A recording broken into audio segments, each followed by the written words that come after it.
পারবার 2 দিন গাইজ। আর আমি মানে কি বলবো গাইজ, আসলে বারবার বলতে কিন্তু লজ্জা লাগে। পূজার পর থেকে আবার শুরু হয়ে গেছে এরকম পূজার থেকে শুরু হয়েছে আর কি। যাই হোক, কিছু করার নেই।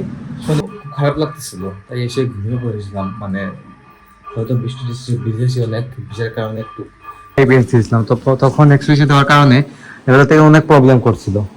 যেমন মনে করেন যে এক সুইচে কিন্তু আমার 10টা লাইট ছিল। চলে এসেছি, তো নাস্তা দেয় মানে তোমার ফেভারিট জিনিস আছে। Hello everyone, welcome to my new blog. কেমন আছেন সবাই? আই হোপ সবাই ভালো আছেন, আমি ভালো আছি। তো আজকের ব্লগটা অনেক ইন্টারেস্টিং হতে চলেছে। আপনারা অবশ্যই ভিডিওটি স্কিপ না করে ভিডিওর শেষ অবধি সাথে থাকবেন। এইমাত্র আসলাম আমি দোকান থেকে, ঘুম থেকে উঠে গাইস দৌড় দিতে হয়েছে দোকানে। তো দোকান খুললাম, কাজ ছিল অনেকটাই, দৌড়াদৌড়ি প্রচুর থেকে যায় গাইস প্রতিদিনই। দোকান থেকে আসলাম মাত্র, বাবা মাত্র দোকানে গেছে আর আমি চলে এলাম বাসায়। তো আসলাম গাইস, খিদা লাগছে প্রচন্ড, কারণ সকালে ব্রেকফাস্ট আমি কিছুই করে নাই। আর জিম হচ্ছে না, তো তাই প্রপার ব্রেকফাস্টও হচ্ছে না, পোস্ট ওয়ার্কআউট মিলও নিতে পারতেছি না। কারণ হচ্ছে আমি এগুলা রেগুলারিটি মেনটেন করতে পারতেছি না এখন পর্যন্ত। তো আগামী শনিবার থেকে আশা করতেছি সবকিছু ঠিকঠাক হয়ে যাবে। যাই হোক, তো ঘরে মা আছেন, আমি আছি। এবার তোর কি হবে না? আজকে তো হয়েছিনি গাইস, প্রচুর কাপড় চোপড় ধোয়া হয়েছে, কারণ তো লাস্ট পূজা গেছে, বিয়ে গেছে, সবকিছু মিলে অনেক কাপড় চোপড় একদম নোংরা হয়েছে, ধোয়া হয়েছে। বিশেষ করে দেখুন আমার কাপড় চোপড় কিন্তু অনেক, পাঞ্জাবি, তারপর শার্ট থেকে শুরু করে পায়জামা সবকিছু ধোয়া হয়েছে। মায়ের শার্টের এগুলো সব ধোয়া হয়ে গেছে। যাই হোক, তো মায়ের গুলো এখন গুছাইতেছেন। তোমার ঠাকুরই ধোয়া হয়েছে?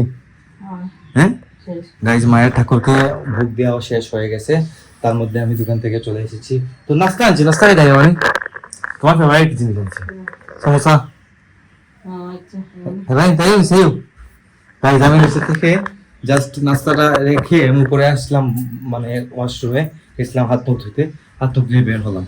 গাইস, কাজ করতে থাকলে একটু তো ঘাম বের হবে, কাজ করলে ঘাম বের হবে সকালে, তাই একটু ফ্রেশ হতে হবে। বাসায় এসে আমি ফ্রেশ হই।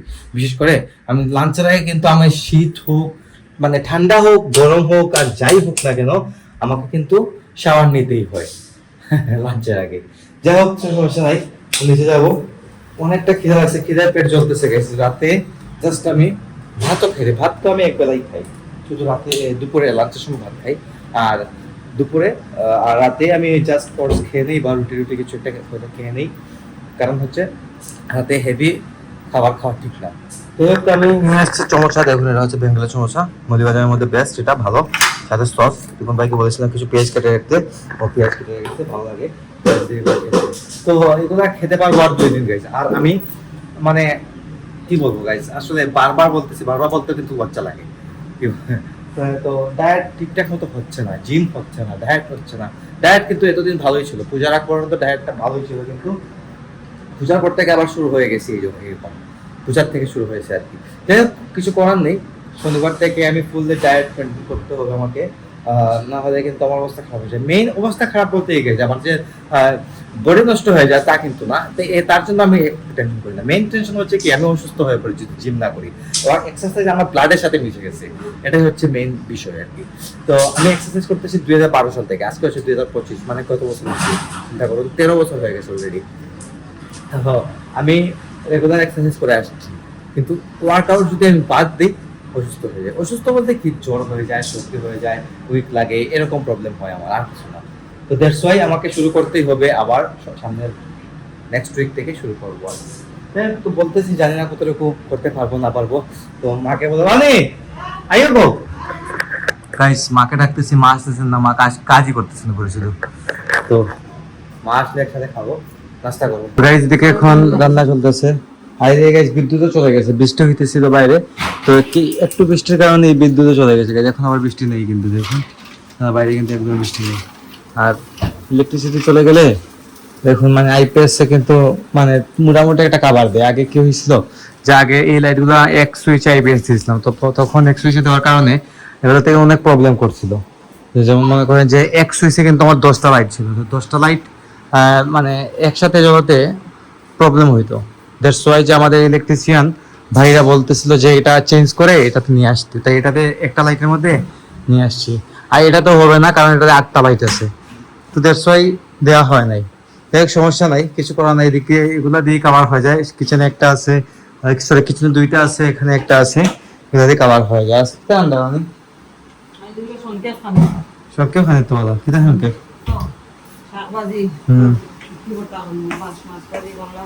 গাইস আজকে শাক ভাজি হবে, লাল শাক ভাজি, লাল শাক ভাজি হবে, তারপর শুটকি ভর্তা হবে, এটা হচ্ছে কোন শুটকি, তারপর হচ্ছে এটা করলা ভাজি হইতেছে। দেখুন করলা ভাজি কিন্তু ভালো লাগে খেতে। আর সাথে ডাল আছে, ডাল হয়ে গেছে অলরেডি, আর মাছ ভাজি, রুই মাছ নেই ভাজি, রুই মাছ ভাজি না, রুই মাছ ভাজি না, দুই ভাজি বলে যায় ভাজি নেই। মা বলতেছেন ঝামেলা করতে পারবেন না আজকে, ভাজি করবেন। এদিকে রিপন ভাই পেঁয়াজ চলতেছে, পেঁয়াজ কাটতেছে। পেঁয়াজ রাখি দিও আলাদা করে, পেঁয়াজ আলাদা করে রাখি দিও, কাঁচা পেঁয়াজ দিয়ে খাওয়া যায়। গাইস যে কোনো কিছুর সাথে এই কাঁচা পেঁয়াজ খেতে কিন্তু আমার ভালো লাগে, জানি না কেন আমার ভালো লাগে আর কি। যাই হোক, তো এদিকে রান্না বান্না সত্যি করে এখন যাবো দোকানে, বাবাকে নিয়ে আসবো যায়, যেহেতু বৃষ্টিটা একটু কমেছে এখন। তো গাইস এদিকে হয়ে গেছে সন্ধ্যা, এদিকে সন্ধ্যা আরতি চলতেছে, কীর্তন চলতেছে সন্ধ্যার। আর গাইস দুপুরে দোকানে যাওয়ার পর অনুভব করলাম যে শরীরে ব্যথা হয়ে আসতেছে, আর শরীর গরম গরম লাগতেছিল, মানে জ্বর আসতেছিল, মানে খুব বেশি অসুস্থ লাগতেছিল সন্ধ্যার সময়। দুপুরে দোকানে যাওয়ার পর বুঝতে পারলাম। তো বাসায় আসলাম তাড়াতাড়ি, কিছুটা খেয়ে ঘুমিয়ে পড়েছিলাম, যদি মেডিসিন নেই নাই, কারণ মানে এতটাও হয় না এই যে মেডিসিন নেওয়ার মতো কিছু। তো খুব খারাপ লাগতেছিল, তাই এসে ঘুমিয়ে পড়েছিলাম, মানে হয়তো বৃষ্টি টিষ্টি ভিজেছি অনেক, ভিজার কারণে একটু পেইন হয়েছে। হয়ে গেছে এখন সন্ধ্যা, এখন সন্ধ্যার সময় কেমনটা লাগে বাইরের অবস্থা, সন্ধ্যার সময় কেমনটা হয়, একদম অন্ধকার। কিন্তু পুরো সময় লাইটের চুপ জ্বালানো আছে।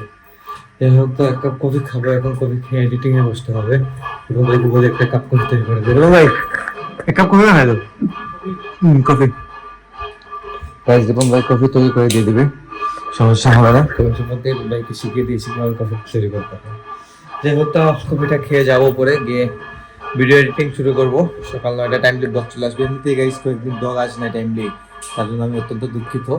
তো কিছুক্ষণের মধ্যে ব্লগ ফেসবুকে আপলোড হচ্ছে আর ইউটিউবে আপলোড হচ্ছে সকাল 9টায়। তো আজকের ব্লগটা আমি এখানে এন্ড করে দিচ্ছি। আপনারা আমাকে ফলো করতে চাইলে আমার ফেসবুক ইনস্টাগ্রামে ফলো করতে পারেন, আমার ফেসবুক ইনস্টাগ্রাম লিঙ্ক নিচে ডিসক্রিপশনে পেয়ে যাবেন। এন্ড আই হোপ আজকের ভিডিওটি আপনাদের ভালো লাগছে। ভিডিও ভালো লাগলে অবশ্যই লাইক করবেন, কমেন্ট করবেন, শেয়ার করবেন এবং চ্যানেল নতুন হয়ে থাকলে সাবস্ক্রাইব করে আমাকে সাপোর্ট করবেন। তো দেখা হচ্ছে নেক্সট ভিডিওতে। তখন ভালো থাকুন, সুস্থ থাকুন। Thank you so much for watching.